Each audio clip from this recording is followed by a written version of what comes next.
The Wizard of Oz is a cult classic musical film that came out in 1939. Sources say that this is one of the most viewed movies of all time. However, behind the bright colors of the film lies a very dark and evil production. Since this was 1939, there weren't that many laws when it came to protecting actors like we have today, meaning that Hollywood got away with many cruel things in the film.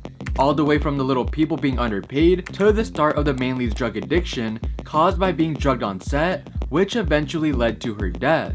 So in today's video, I will dissect the evil production of the Wizard of Oz film. Underpaid munchkins. There's an estimate that there were 124 little people hired to be in the Wizard of Oz movie to play as the munchkins, which are fictional beings in the Oz books and movies. The movie was made in 1939, meaning that they were making this movie while they were in the Great Depression. The Great Depression was an economic shock that impacted most countries across the world. It was a period of economic depression and became evident after a major fall in the stock prices in the United States. The Munchkins were only paid $50 a week, which may seem a little bit, but keep in mind that this was 1939 and money back then is way different than it is now. And $50 in today's time is now $1,097. Back then, $50 a week was pretty good considering it was during the Great Depression, but it could have always been better since this is coming from Hollywood. What makes it worse and kinda embarrassing for the little people is that Terry the dog, who plays Toto the dog in the Wizard of Oz movie, walked away with $100 a week, which is the equivalent of $2,195, which is great money for its time. How would you feel if a dog made double of what you made in a week? Speaking of the dog being paid more than the little people, sadly, Terry the dog, who plays Toto the dog, got injured during the production of the movie. During the scene where the Winkies are chasing Toto, one of the actors stepped on Terry's foot and injured it, and the dog was out for weeks. This was clearly an accident, but it still breaks your heart knowing that a dog got injured during the production of this movie. Because of the injury, the dog was replaced for a little bit until the dog made a full recovery. While Terry was injured, she would have been hanging out with Judy, who plays Dorothy in the movie. The Tin Man toxic paint. The Tin Man is played by Jack Haley, but he wasn't the studio's first choice. The Tin Man originally supposed to be played by Buddy Ebsen, but had to leave due to the paint of his makeup being too toxic.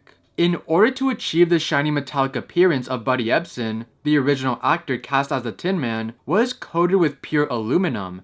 However, this caused health issues as he would inhale aluminum particles, leading to a distressing episode during the night. Buddy Ebsen experienced intense cramping in his hands, arms, and legs, as well as breathing difficulties. Consequently, he was rushed to the hospital after only 9 days of filming. His condition required a 2-week stay in an oxygen tent due to the aluminum dust in his makeup. Despite his health concerns, the studio didn't care about his health and demanded him to return to work. When Buddy Ebsen was unable to comply, the studio decided to replace him with Jack Haley.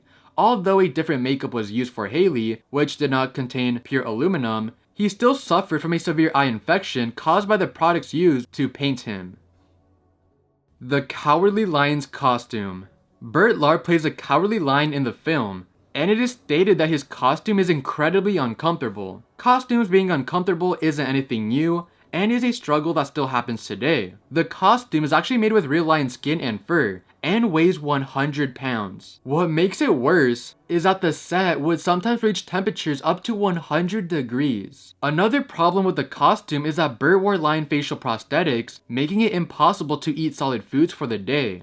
Imagine yourself in a room that's 100 degrees, wearing 100 pounds of fur, having to be running and dancing all over the set, without being able to have a snack.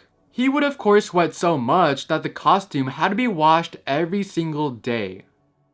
Margaret Hamilton fire stunt gone wrong. In one particular scene of the movie featuring Margaret Hamilton as the Wicked Witch of the West, the special effects team decided to use real fire and smoke to create the illusion of the witch disappearing. Hamilton was instructed to exit the stage through a trapdoor, but unfortunately, there was a delay in the trapdoor's operation. As a result, the fire was ignited before she could safely make her exit. This unfortunate incident led to Hamilton suffering severe burns on her face and hand. Her right eye lost all of its eyelashes and eyebrows due to the burns, while the skin on her hand was completely damaged. Surprisingly, the movie studio did not send her home after the accident. Instead, she had to rely on a friend to pick her up. The next day, the studio contacted Hamilton asking when she would be able to return to work.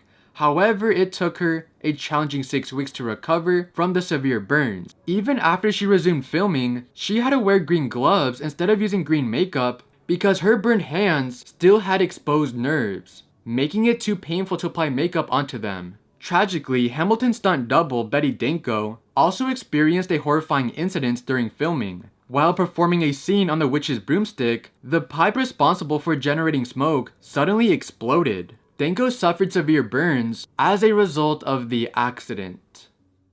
The Wizard of Oz snow scene. During the production of The Wizard of Oz, filmmakers had to rely on inventive techniques as computer-generated special effects were not available at that time. A particular scene stands out in when characters fall asleep on a snowing poppy field. Surprisingly, the snow used in this scene was actually asbestos, a material known to cause cancer.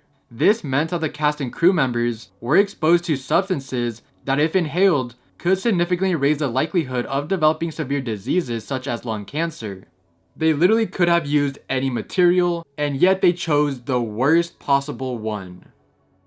Dorothy being abused. Judy Garland plays Dorothy, the main character of the film, and sadly, she got the worst experience. Judy was heavily mistreated by the director. Victor Fleming, the director, would call Judy horrible names such as the pig with pigtails and straight up calling her fat. Which, by the way, Judy at that time was only 16 years old and she looked incredibly healthy for her age. I don't know how delusional the people behind the makings of this movie were, but they tried to make her skinnier, that the studio chief of MGM put her on a strict diet of only containing chicken soup, black coffee, cigarettes, and even dieting pills, making her very underweight, which was incredibly unhealthy. Some people believe that this was the main cause of her drug addiction, because after the movie, she would have a problem with drugs, which eventually led to her death at age 47. You may think that the studio got her addicted to drugs, however, Judy's mother got her addicted at a young age,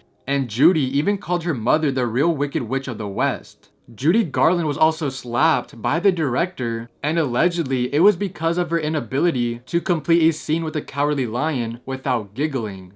Since Judy was giggling and messing up takes, the director would just flat out slap her, because film tape was very expensive and they couldn't afford messing up that many times. As if that was not enough mistreatment of the show's main character, Judy Garland seemed never to catch a break. Despite being the star of the film, she reportedly made the second lowest salary of the cast, only earning higher than her dog cast member that played Toto the dog. Allegedly, she was often groped by male actors playing munchkins during the making of the movie. According to the third of her 5 husbands, Sidney Luft, a posthumous memoir by Luft was published in which he recalled they thought they could get away with anything because they were so small. They would make Judy's life miserable on set by putting their hands under her dress. The men were 40 or more years old, and it wasn't just her co-stars who she was sexually abused by. In a biography, it was revealed that the teenage starlet was repeatedly propositioned for sex by executives at film studio MGM. Studio boss Louis B. Mayer would compliment Garland's voice by putting his hand on her left breast, pretending to touch her heart, which is where he said she sang from. She eventually told him to stop his creepy advances, and according to the biography, Mayer cried and said that he loved her. Only reason why I said allegedly in the beginning is because we don't really know 100% if this has happened, because the story could possibly be exaggerated, and memory is often fallible, especially when it comes to stories that are almost 85 years old. And plus, it's a lot of he said, she said. Clearly, if this is true, I don't want to downplay the situation, but doing a deep dive into the groping allegations is very hard because multiple sources call it a myth, while other sources call it factual. And in case of these groping allegations were false, that still doesn't make Judy Garland's experiences on the movie Sunshine and Roses, because she was still slapped around, forced to go on a diet, and was exposed to asbestos, which is a cancer-causing agent. But what do you guys believe? Are these accusations true or not? I don't want it to be true, but I simply don't know if it is or isn't. Sadly, on June 22nd, 1969, less than 2 weeks after her 47th birthday, she would pass away from an accidental overdose. Random morbid facts. Cursed set. The production of The Wizard of Oz faced numerous unfortunate incidents and accidents, leading to the widespread belief that the set of the film is cursed. The set encountered a multitude of distressing events, making it reasonable for people to believe it's cursed. However, it is important to note that these occurrences were not caused by any supernatural forces, and thus it is accurate to conclude that the set of this iconic film wasn't cursed. The studio just made way too many mistakes. Hanging Munchkin. In one iconic scene where Dorothy, the Tin Man, and the Scarecrow skip on the yellow brick road, people have claimed to see a hanging Munchkin. The story goes that one Munchkin was mistreated, and that there was some sort of falling out with a female Munchkin, which led to the Munchkin to hang himself. However, this was debunked to be a bird that was in the background. Although it's been debunked many times, people always counterclaim saying, how can this possibly be a bird? Which I do agree on, but this was the 1930s and they simply didn't have the best camera equipment, making the quality not the best. So till this day, thousands of people still argue if the mysterious figure in the background was a Munchkin or a bird. Even though the Munchkin thing has been debunked, people just love to argue. Everyone from The Wizard of Oz is dead. I haven't really thought about this until I realized that this movie came out 84 years ago, meaning that everybody who worked on this film is dead. In fact, in 2018, the last person who worked on this movie passed away at the age of 99. He played a Munchkin. So rest in peace to everyone who worked on this film, and most importantly, Toto the dog. Rest in peace, Toto. Oh yeah, and I can't forget to the people that mistreated Judy Garland, rest in piss. And that is the end of the evil production of The Wizard of Oz. Thank you guys for watching this video, it really does mean a lot to me, especially if you made it this far.